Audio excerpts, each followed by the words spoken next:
Você já esteve acordado à meia-noite, com a casa em silêncio, sentindo como se o peso do mundo caísse sobre o seu peito? Já olhou para o teto como se fosse de bronze e se perguntou se Deus realmente escuta quando o medo fala mais alto do que a fé? Você não está sozinho. Fique até o final, de verdade, porque esta história não é apenas para te inspirar, é para te despertar. E se algo no seu coração começar a ressoar enquanto você ouve, inscreva-se e caminhe conosco. Não é por acaso que você está aqui nesta noite. Esta é a história de um médico cansado, não cansado do corpo, mas da alma, daqueles cansaços que não se curam dormindo. Um homem que já tinha visto salas de emergência demais, monitores se apagando demais, famílias demais se despedaçando em lágrimas. Um homem que havia aprendido a confiar em protocolos, estatísticas, mãos firmes, mas que, no fundo, tinha deixado de confiar no invisível. Era noite quando tudo aconteceu.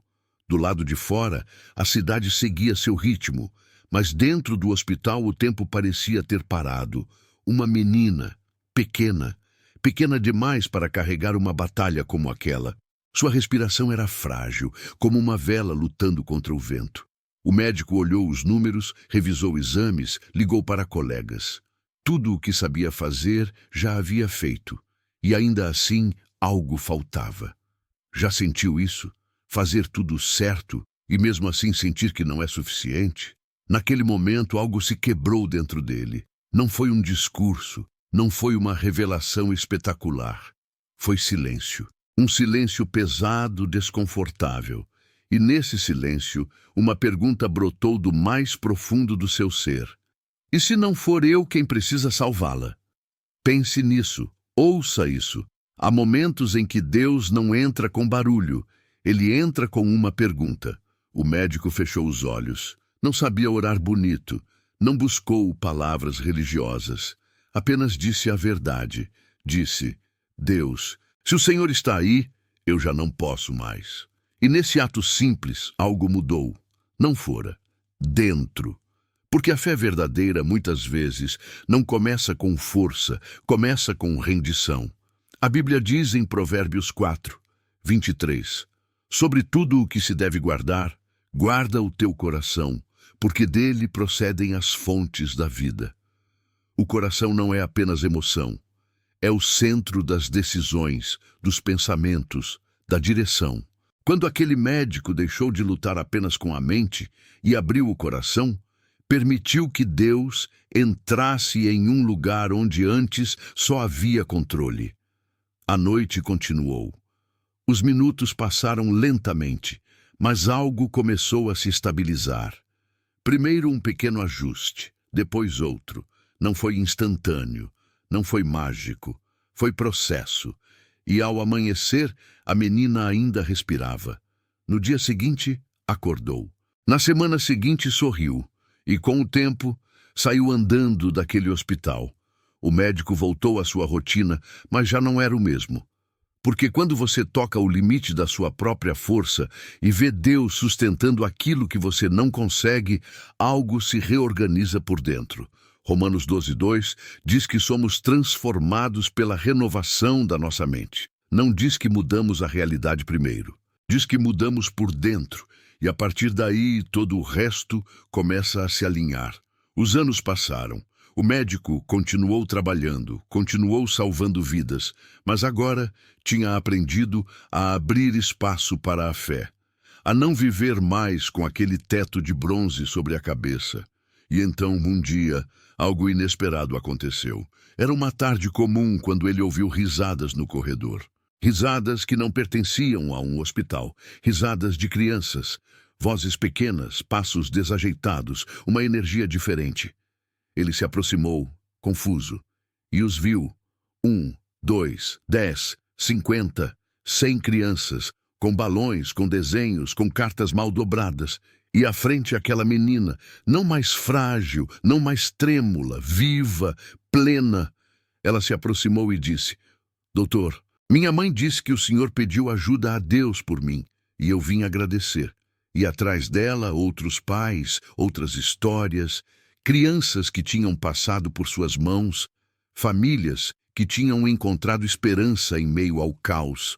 Não era uma homenagem a um homem. Era um lembrete do que acontece quando a fé abre portas que a mente sozinha não consegue abrir. Jesus disse em João 8,32: Conhecereis a verdade, e a verdade vos libertará. E mais adiante, no versículo 36, afirma que se o Filho nos libertar, verdadeiramente seremos livres. A verdade liberta primeiro a mente, depois o coração e então a vida inteira.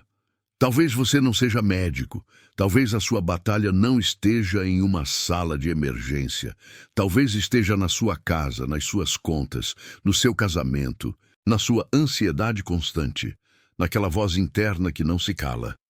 Porque tudo começa aí. Marcos 7,21 nos lembra que é de dentro do coração que saem os pensamentos que nos contaminam. Nem sempre é o que acontece fora, é o que permitimos permanecer dentro. Veja como isso funciona. Um pensamento se repete, torna-se crença. A crença guia decisões. As decisões formam hábitos, e os hábitos constroem destinos.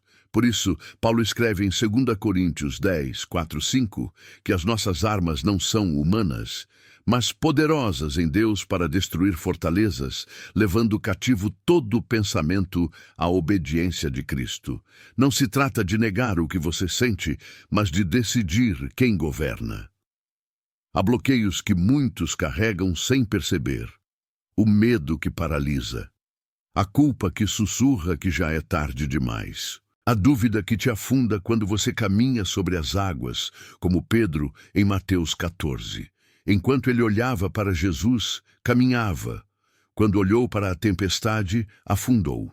A ansiedade pelo amanhã, quando Jesus nos diz em Mateus 6,34, para não nos preocuparmos com o dia de amanhã. O ressentimento que aperta o coração, quando em Mateus 6, 14 e 15, somos chamados a perdoar para sermos livres. E aqui entra a prática, não como uma lista fria, mas como um estilo de vida. Quando um pensamento de medo surgir, não o ignore. Pare e diga em voz baixa: isso não governa a minha mente. Substitua pela verdade. Deus não me deu espírito de medo. Quando a culpa aparecer, lembre-se, em Cristo há perdão e um novo começo. Quando a ansiedade apertar o peito, respire e agradeça por algo pequeno. Filipenses 4, 8 nos convida a focar a mente no que é verdadeiro, justo e digno de louvor. Guarde suas entradas. Aquilo que você ouve, vê e repete. Crie momentos de silêncio. Perdoe, mesmo quando dói. Confesse fé, mesmo que a voz trema. Porque Isaías 55:11 nos assegura que a palavra de Deus não volta vazia. Ela cumpre aquilo para o qual foi enviada. Imagine isto. Você está diante de uma porta. Do outro lado, uma vida menos pesada, mais clara, mais livre. A chave não é perfeição, é decisão. Decidir confiar mesmo quando não entende. Decidir soltar o controle. Decidir abrir o coração. Essa porta não se abre com força, ela se abre com fé. Talvez hoje você não veja 100 crianças agradecendo. Talvez veja apenas uma pequena mudança. Uma noite mais tranquila. Uma conversa honesta. Um pensamento menos escuro. E tudo bem, não é de um dia para o outro, mas cada passo conta. Então hoje, aqui, neste momento silencioso entre você e Deus, decida renovar a sua mente, decida acreditar que você não está sozinho, decida caminhar mesmo quando as águas se movem. E se esta mensagem falou com você, escreva nos comentários algo simples como: eu escolho a fé. Compartilhe com alguém que precise. Você nunca sabe qual porta pode ser aberta. Que a paz de Deus, aquela que guarda a mente e o coração, te acompanhe nesta noite e te cubra de esperança.